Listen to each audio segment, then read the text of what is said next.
I've been to this museum dozens of times, and every time I see the bedroom, I expect to feel peace. That's what they tell you about this painting, right? And it's supposed to be calm and restful, but honestly, it's never felt that way to me. I'm gonna show you why.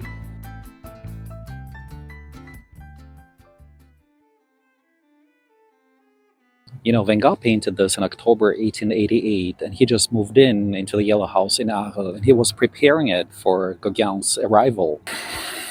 Gauguin. You know, Van Gogh desperately wanted to impress him, to learn from him, to build this dream with.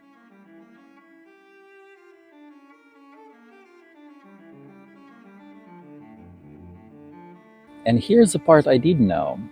Gauguin didn't really want to come. He was broke, and Van Gogh's brother Theo was paying him to come to Arles. So even though he was coming, he was already planning on leaving. So Arles and Van Gogh were just a stopover for him. I want to make it a place of friendship and art. We'll paint side by side and build a new world, wrote Van Gogh. They lived together for 9 weeks, 9 weeks of arguments about life, about art, about everything. Van Gogh was very emotional, intense, desperate, and Gauguin, distant, cold, and homesick. And this is where all of us can understand Gauguin, because we all know what homesickness is. Yes, we might all see it from different angles, but we know what it is. My homesickness might be not necessarily about a house, a building, but it's about places where I've experienced something positive, good emotions, and places where life made sense, I would say.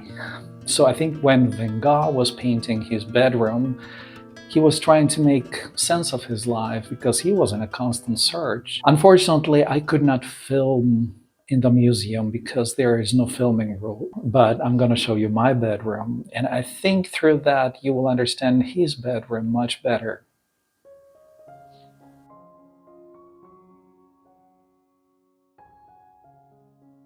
Yeah, this is where I sleep, where I read, where I sometimes paint. And when I look at the Van Gogh's bedroom, I do not see a museum piece you cannot film. I see a real bedroom of a man. That bedroom is a space someone created to feel less alone, maybe. He invited Gauguin to be with him, not in a romantic way. This was the artist he admired, worshipped, idolized. And this was supposed to be the beginning of something very beautiful. At least I think that's what Van Gogh thought. And when I'm in my own room like he was, and I'm painting alone like he was painting alone, I start to see what he was really painting. Yeah, look closely.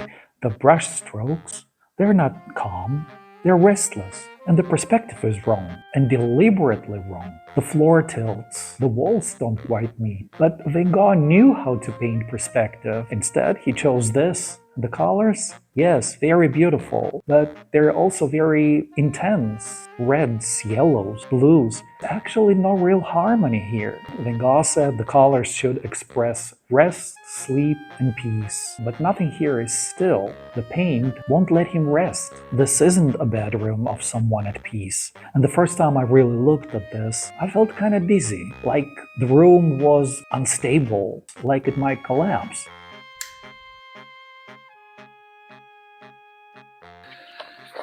Yeah, so now when I look at my own room, I think about his.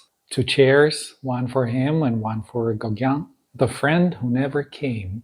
And Van Gogh, painting a sanctuary standing on the edge of collapse. I always thought this painting is about the room, the bedroom, but it's not. It's about loneliness. It's about needing someone so badly that you paint them a room, even if they don't want to stay. And it's easy to call Gauguin selfish, arrogant, cold, even cruel. And it's easy to call Van Gogh fragile, dependent. But maybe they were both trapped by their own genius, by their own solitude. Now, I also ask myself, can we separate the artist from the art? Can we celebrate beauty made by broken hearts and hands and cut off ears? Van Gogh was God in color, but so painfully human. Gauguin, brilliant, but so heartless.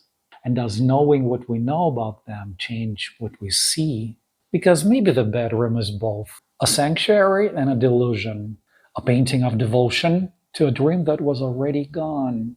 And maybe that's why this painting still speaks to us, because his bedroom is our bedroom too.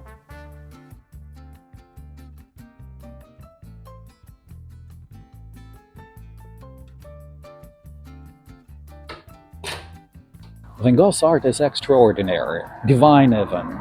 The way he saw color, light, emotion, it's beyond what most of us can comprehend. Yeah, but his life, his choices, they were painfully human. He gave everything to someone who didn't really want it.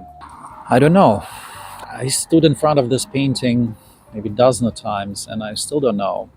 Maybe that's why I keep coming back. So if you ever stood in front of a painting and you felt something you couldn't quite explain, then leave a comment. Tell me about it, because I think that's what art is supposed to do. Not give us answers, but give us more questions.